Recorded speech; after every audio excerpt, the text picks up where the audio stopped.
The moment it happened, nobody inside the palace knew how to react. The air inside the private residence had been calm, almost too calm. The kind of silence that hangs heavy in royal homes, where secrets live longer than the people who keep them. Staff moved quietly through the corridors, careful not to disturb the fragile peace. But behind one closed door, everything was about to change. A routine renovation. That's all it was supposed to be. Workers had been instructed to reinforce one of the interior bedroom walls, a room that had remained largely untouched for years.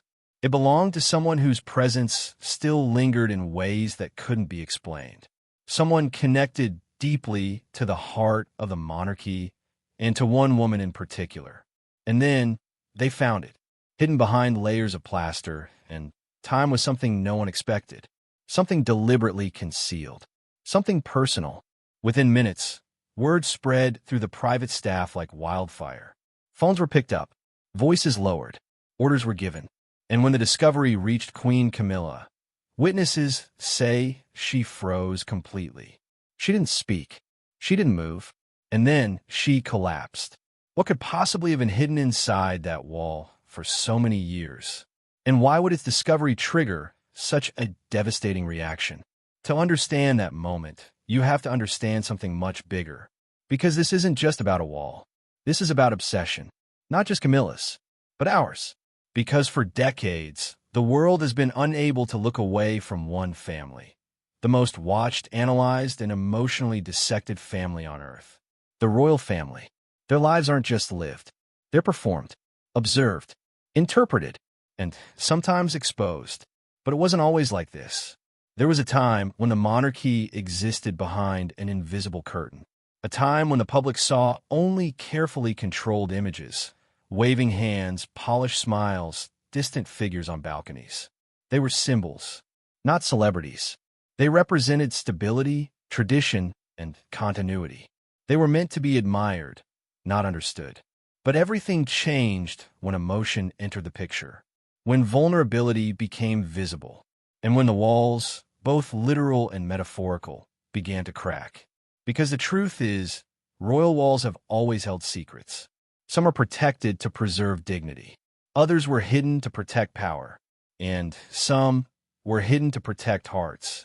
What was found inside that bedroom wall wasn't just an object. It was a reminder of choices made, of relationships tested, of love, loyalty, and betrayal.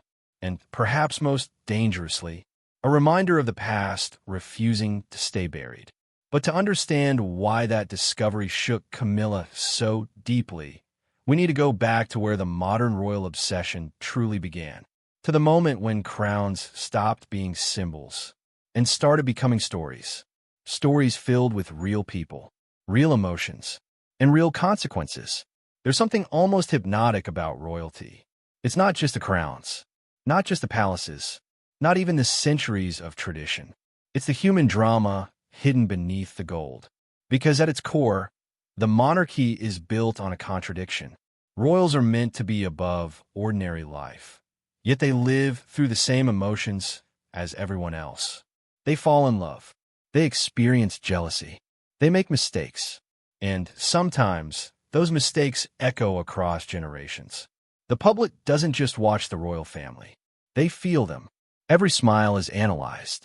Every glance is questioned. Every silence becomes suspicious. And nowhere was that obsession more powerful than during the era of Princess Diana. She didn't just change the monarchy.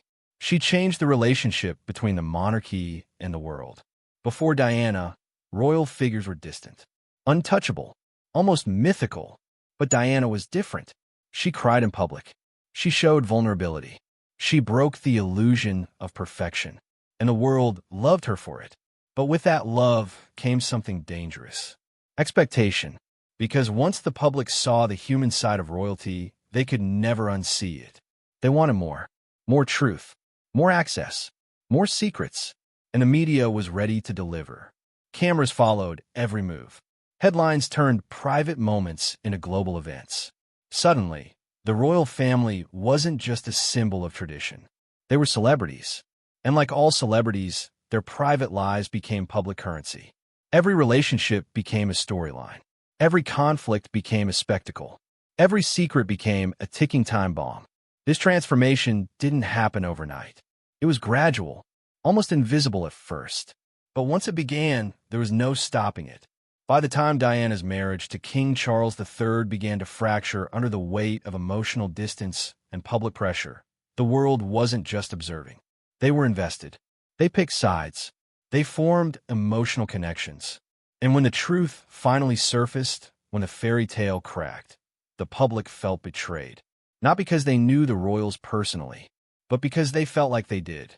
That emotional investment created something entirely new. A global audience that didn't just respect royalty, but consumed it. And as the years passed, that obsession didn't fade. It intensified. The next generation grew up under even brighter lights. Princes who were once children became men under constant surveillance. Their lives, their relationships, their struggles, all of it documented in real time. Especially the lives of two brothers. Prince William, the future king, calm, controlled, bound by duty, and Prince Harry, the spare, emotional, restless, searching for something beyond palace walls. Their bond once seemed unbreakable. But even the strongest bonds can fracture under pressure. Because being royal doesn't protect you from pain. Sometimes it amplifies it. And as the monarchy entered the modern era, one thing became clear. The palace walls weren't just protecting the family from the outside world. They were protecting the outside world from what was happening inside. And soon, one relationship would shake the monarchy to its very foundation.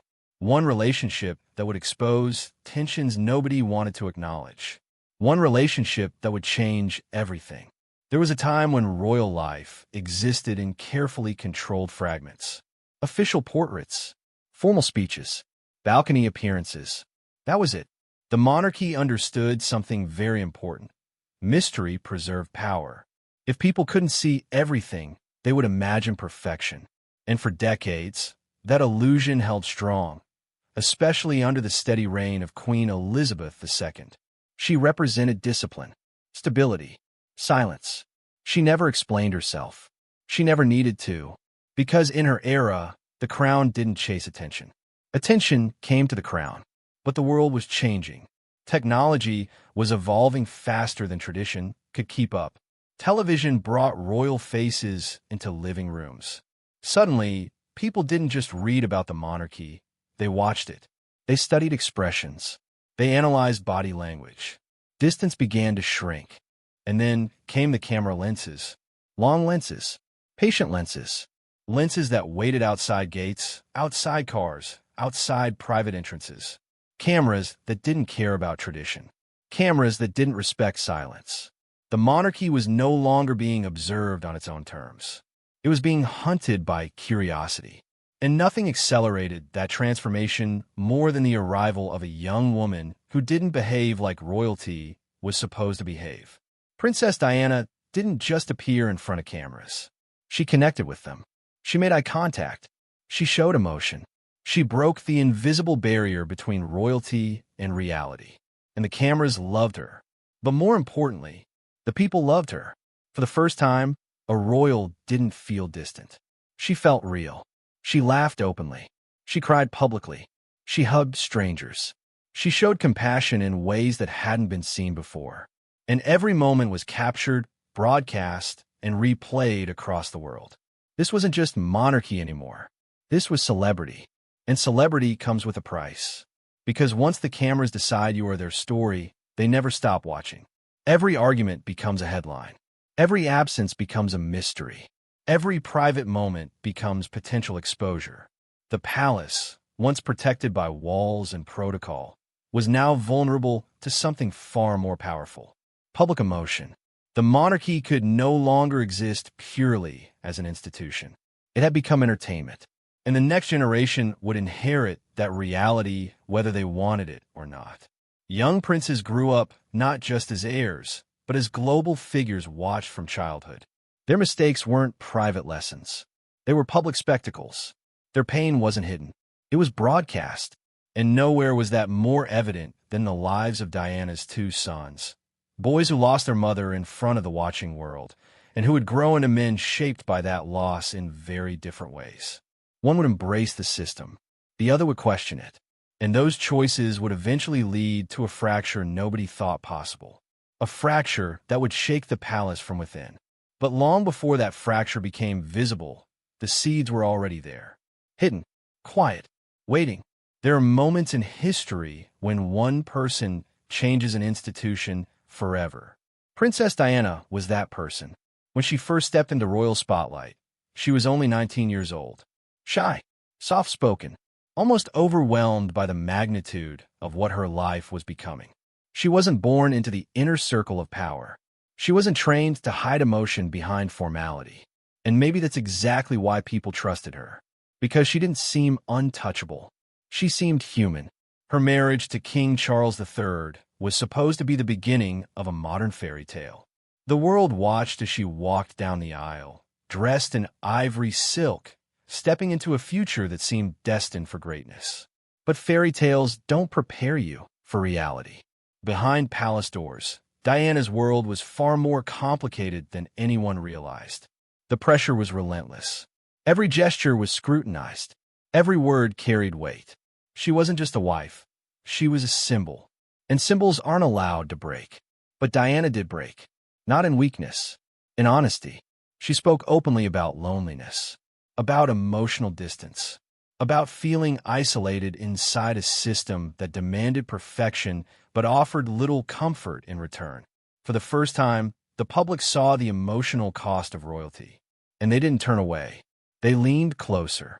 Because Diana gave them something the monarchy had never given before: truth. She showed them that crowns didn't protect hearts. She showed them that palaces could feel like prisons. And perhaps most importantly, she showed them that even the most powerful institutions could not control human emotion. Her connection with the public became stronger than anything the palace could have predicted. Crowds didn't just admire her. They loved her. They saw themselves in her vulnerability. She became more than a princess. She became the people's princess. But with love came tension. Because Diana's authenticity challenged the very foundation of royal tradition.